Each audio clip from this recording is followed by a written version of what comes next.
स्वागत है बच्चों आपका बेस्ट यूट्यूब चैनल पे। और आज हम लोग पढ़ने वाले हैं डिस्कवरी ऑफ इलेक्ट्रॉन। तो उसको पढ़ने से पहले ये तो जान लेते हैं कि एटम क्या होता है। तो एटम का डिस्कवरी जो जॉन डाल्टन के द्वारा किया गया था 1808 में।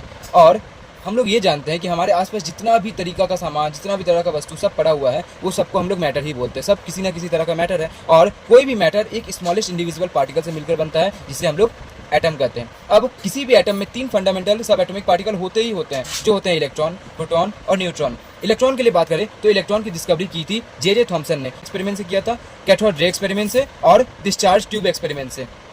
कैथोड रे ट्यूब क्या था या कैथोड रे एक्सपेरिमेंट क्या था, तो यहाँ पर हम लोग देख पा रहे हैं कि हमारे पास एक ट्यूब है। इस ट्यूब को कैथोड रे ट्यूब बोला जाता है। उसको इन्होंने एक बैटरी से कनेक्ट किया, जिसपे इन्होंने 10,000 वोल्ट बैटरी दिया। साथ में ऊपर में हमारा एक वैक्यूम पंप लगा हुआ है, जो कि प्रेशर रिड्यूस करने के काम में आता है। तो उन्होंने इस ट्यूब में एक H2 गैस को रखा और इसको 10,000 वोल्ट का हाई एनर्जी दिया, जिसके वजह से क्या हुआ, यहाँ पर डिसोसिएशन और आयोनाइजेशन जैसी प्रक्रियाएं चालू हुई और यहाँ पर H2 गैस से इलेक्ट्रॉन बाहर आना चालू हुआ और ये जो है कैथोड से एनोड की तरफ मूव करने लगा, जिसके थ्रू हमें कैथोड रेज दिखाई दिए।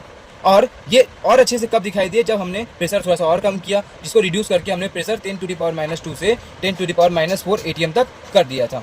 तो इसके थ्रू हमने ये ऑब्जर्व किया कि एक नेगेटिव चार्ज पार्टिकल जो है वो मूव कर रहा है, कहाँ से, कैथोड से लेकर एनोड की तरफ ये मूव कर रहा है, जिसको कैथोड रेज कहा गया और बाद में इसे ही इलेक्ट्रॉन कहा गया। अब इसके मैकेनिज्म के लिए ऊपर बात करें कि आखिर 10,000 वोल्ट का एनर्जी क्यों दिया गया था। तो 10,000 का वोल्ट एनर्जी देने से क्या हुआ, हाइड्रोजन गैस बॉन्ड तोड़ने लगा और अलग अलग हाइड्रोजन में सेपरेट हो गया। आयोनाइजेशन के लिए बात करें तो आयोनाइजेशन में हाइड्रोजन सेपरेट होने के बाद इसमें और एनर्जी दिया ही जा रहा था, जिसकी वजह से क्या हुआ, ये अपना इलेक्ट्रॉन्स भी छोड़ने लगा, जिसकी वजह से हमें एक पॉजिटिव आयन और एक नेगेटिव आयन मिला।